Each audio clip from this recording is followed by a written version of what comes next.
I'm Kristian. And I'm Ashkan. And you're watching a detailed analysis of a film directed by Christopher Nolan, The Dark Knight.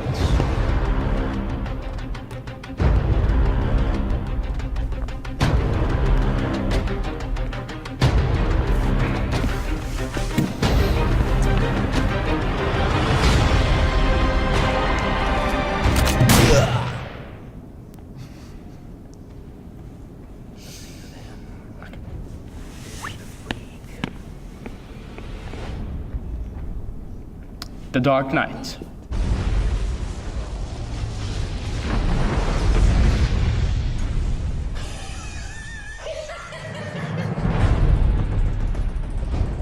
What do we got?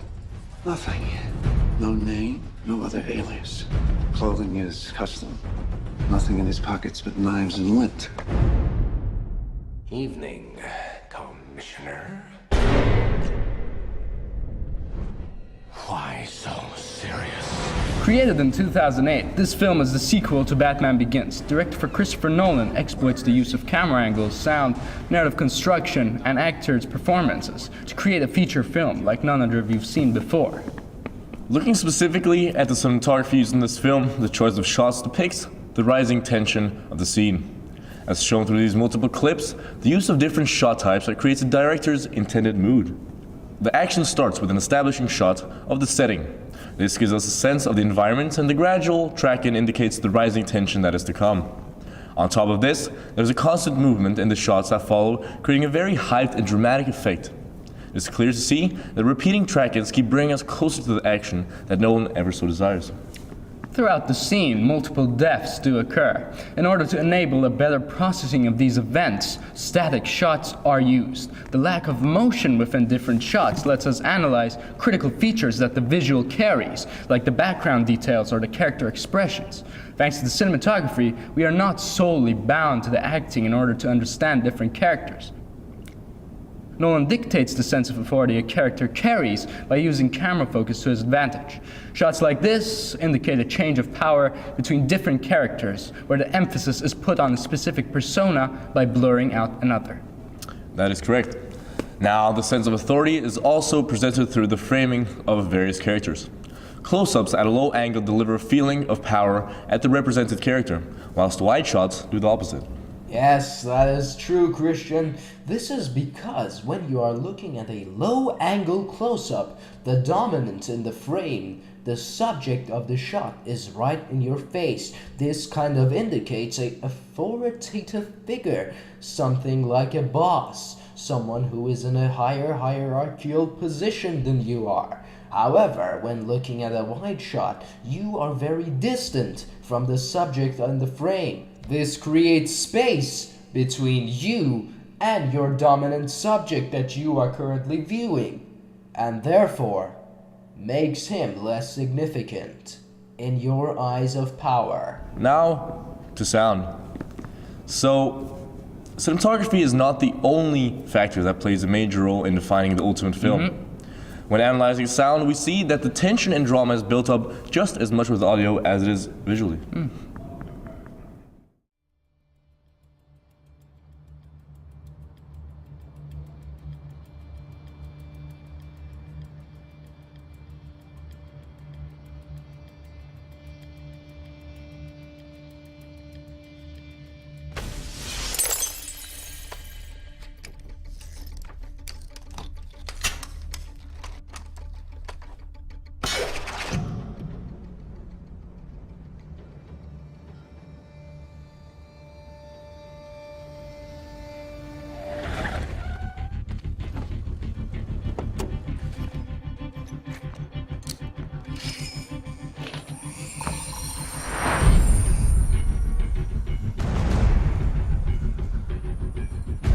The slow fading of sound is a technique used to indicate the increasing action within the film.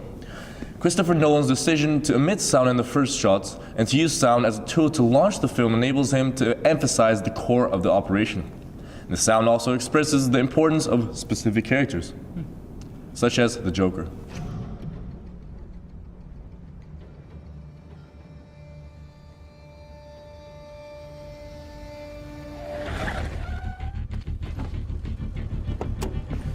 The music starts playing as soon as the main antagonist is introduced, the Joker, of course. This effect helps the audience recognize the significance within this character and the beginning of an action sequence.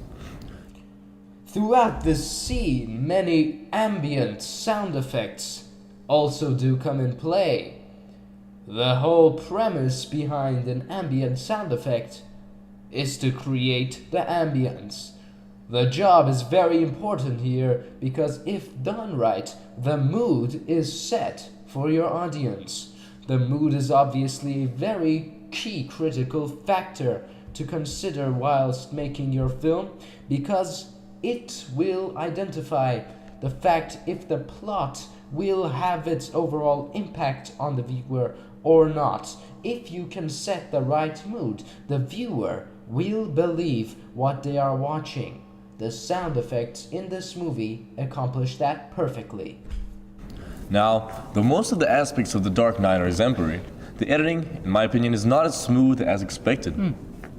When analyzing shots like these, we come across flaws that the untrained eye might not pick up. However, when looked at more critically, we can see continuity flaws.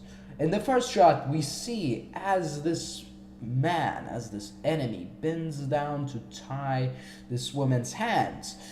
His gun is pointing towards him. However, upon this editing cut, his gun has magically flipped to the other angle. This takes us out of the fact that this is not a movie and puts us back into this editing mindset, which is not very positive, I must add.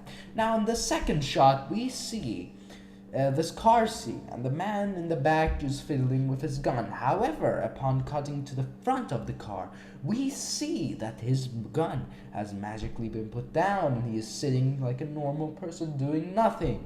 And it does not stop there. This one puts the cherry on the pie. When looking at this specific edit, we see a very delayed reaction. In the first shot, the woman has already panicked when the man enemy slides over to her. However, in the cut, this delays greatly and brings us out of the movie. The bad acting causes the continuity flaw that puts the editor in a critical state where the fate of the movie rests in his hands. Now the problem is that his failure to do so takes the viewer out of the action.